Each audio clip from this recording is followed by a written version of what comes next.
आज दिनांक 2 एप्रिल रोजी पहाटे 4 ते 5 वाजेच्या दरम्यान आपल्या वडाळा पाथर्डी रोडवर पत्र्याचं शेड आणि गोडाऊन होतं. ते गोडाऊन तिथे अचानक 3 JCB आले आणि त्यांनी 10-15 मिनिटात ते सगळं पत्र्याचं शेड आणि गोडाऊन काढलं आणि तिथून पळून गेले. ही बाब जेव्हा ते मालक जे आहेत जागेचे त्यांना समजली, मग त्यांनी येऊन ते पाहिल्यावर त्यांनी पाहिलं की हे कोण करून गेलं, काय करून गेलं. तर त्याच्यामध्ये त्यांना हे लोक दिसले की तौफिक नजीर इनामदार, त्याचा भाऊ मकसूद इनामदार आणि आणखी त्याचे जे साथीदार होते यांनी तिथे 3 JCB आणले आणि ते जे शेड होतं, गोडाऊन होतं आणि भंगारचं गोडाऊन होतं ते तोडून टाकलं सगळं.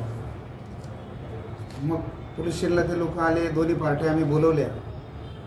त्यांचे असे म्हणणं होतं की ही जागा माझी आहे, दुसऱ्याचं म्हणणं ही जागा माझी आहे. एकाने मागच्या वर्षी 9व्या महिन्यात खरेदी केलेली आहे ज्यांनी ते शेड तोडलं आणि हे पहिले जुने आहेत 20-25 वर्षापूर्वीचे, जे पूर्वीचे तिथे आहेत शेड.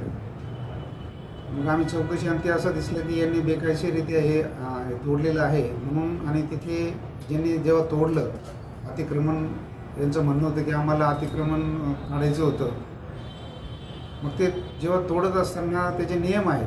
जर अतिक्रमण आहे तर तिथे कोण आहेत, मध्ये माणूस आहेत का, प्राणी आहेत का, तिथे काही मौल्यवान चीजवस्तू आहे का, हे सगळं पाहून खात्री करून मग ते अतिक्रमण काढलं पाहिजे सांगून. पण यांनी न सांगता अचानक येऊन ही केलेली घटना आहे. ही फार गंभीर घटना आहे. माननीय पोलीस आयुक्त साहेबांनी, श्री संदीप कर्णिक साहेबांनी ह्या व्हिडिओ जेव्हा सोशल मीडियावर आले ते काढलेले, तर त्यांनी स्ट्रिक्ट वॉर्निंग दिली की याच्यावर हे कोण करणारे आहेत यांच्यावर सक्त कारवाई केली पाहिजे. आम्ही माहिती घेतली असता तिथे जे 5-6 मुलं म्हणजे माणसं तिथे झोपलेले पण होते, आतमध्ये काही शेळ्या पण होते तिथे. एक शेळी जखमी पण झालेली आहे आणि हे JCBने काढल्यामुळे त्यांच्या अंगावरती JCB घालण्याचा यांनी प्रयत्न केला. जे तक्रारदार आहेत त्यांच्याही अंगावरती यांनी JCB घालण्याचा प्रयत्न केला आणि तिथून पळून गेले. पळून जात असताना JCB घालण्याचा प्रयत्न केला म्हणून आम्ही चौकशी आणती यांच्याविरुद्ध कायदेशीर कारवाई केलेली आहे, त्यांची फिर्याद घेतलेली आहे आणि आता दोघांना ताब्यात घेतलेले आहे. तौफिक नजीर इनामदार आणि त्याचा भाऊ मकसूद इनामदार यांना आम्ही ताब्यात घेतलेलं आहे आणि पुढील कारवाई सुरू आहे. नेमकी त्यांचं काय उद्दिष्ट होतं, नेमकी JCBने ते अतिक्रमण काढण्याचं काय उद्दिष्ट? यांचं म्हणणं आहे की मी ती जागा तिथे घेतलेली आहे, माझी जागा आहे आणि माझ्या जागेवर ही लोक अतिक्रमण केलेली आहे. परंतु यांनी जागा आत्ता घेतली, 6 महिने पण नाही झाले ती जागा घ्यायला आणि जुन्या लोकांना ते म्हणतात की ही आमची जागा आहे. यांनी कायदेशीर प्रक्रिया करणं अपेक्षित होतं.